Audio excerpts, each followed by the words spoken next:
আরো জোরে তেগুর উচ্চ বিদ্যালয়ে শতবর্ষ উদযাপন, তেগুর উচ্চ বিদ্যালয়ে শতবর্ষ উদযাপন। এবার মাননীয় জেলা প্রশাসক মহোদয় বেলুন উত্তোলন করবেন, সবাই করতালি দিবেন অনেক জোরে।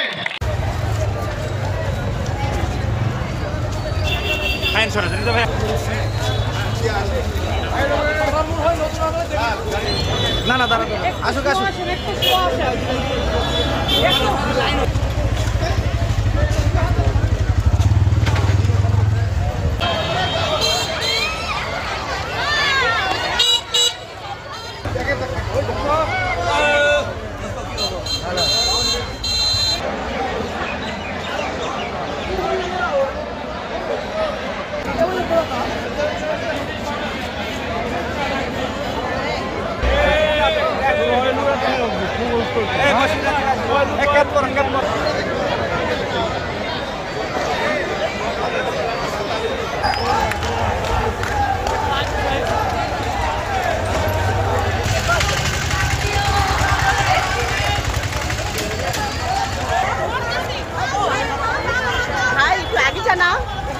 আপনাকে লাইভে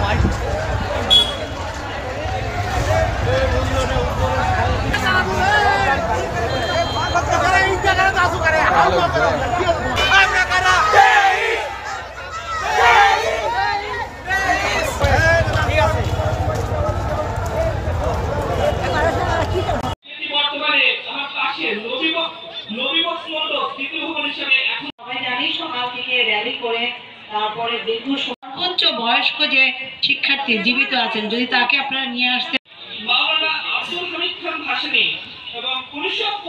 অনুদান প্রদানের জন্য সম্মানিত সুধী একটি কথা স্মরণ না করলেই নয়। আজ ডাক্তার নাসিরউদ্দিন সর্দার নেই, মাদার বক্স সর্দার নেই। আজকে 100 বছর পূর্তি অনুষ্ঠানে আসলাম। আমার মনে হচ্ছে যে আমার স্কুলের মাঠেও যদি আমি উপস্থিত থাকতে পারতাম খুব ভালো লাগতো। যে আসলে স্কুল ত্যাগ করার পর স্কুলের মাঠে উপস্থিত হওয়ার আনন্দ আলাদা। আর 100 বছর পূর্তি অনুষ্ঠান তার মানে আমরা বুঝতে পারছি যে স্কুলের ঐতিহ্য, এই স্কুলের ইতিহাস অনেক পুরাতন এবং আমরা দোয়া করি যে এই স্কুলে আরও বেশি সাফল্যতা লাভ করুক এবং এই স্কুলের সকল শিক্ষার্থী দেশ এবং জনগণের কাজে নিজেদেরকে নিয়োজিত করার জন্য যথাযথ স্থানে তারা নিজেদেরকে প্রতিষ্ঠা করার অর্জন করবে। উচ্চ বিদ্যালয়ে 100 বছর পূর্তি আজকে এসে যদিও 88 সালের ব্যাচ, আজকে স্কুলে আসার অনুভূতিটা একটু আলাদা।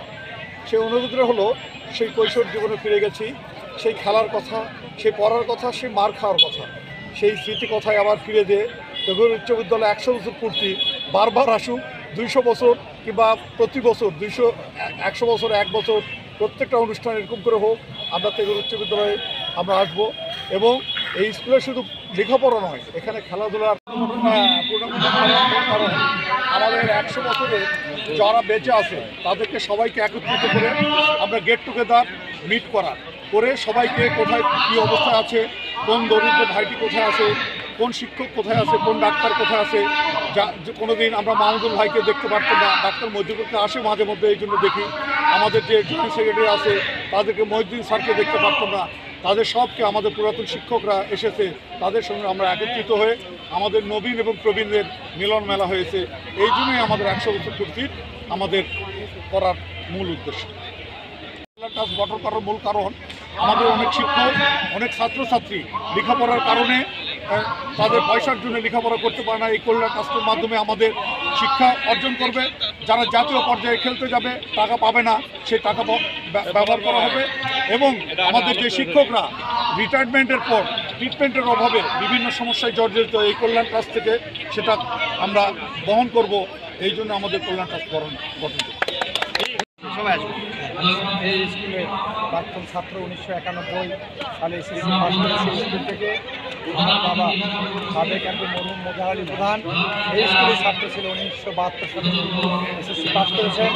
আমার যে কী অনুভূতি, আজকে 100 বর্ষ উদযাপন হচ্ছে, আমি সত্যি এক্সাইটেড, আমি অন্যরকম একটি আনন্দ পাচ্ছি এবং আমার ব্যক্তিগত পক্ষ থেকে এবং জয়প্রহাট শহর বিএনপির পক্ষ থেকে সকল প্রাক্তন ছাত্রছাত্রী শিক্ষক কর্মচারী বৃন্দকে আমি শুভেচ্ছা জানাচ্ছি। এবং এই সন্ধ্যায়, আজকের সন্ধ্যায় ব্যান্ড শো, শিরোনামহীন ব্যান্ড শো অনুষ্ঠান হবে। সকলকে আমি আমন্ত্রণ জানাচ্ছি। ধন্যবাদ সকলকে। আসসালামু আলাইকুম।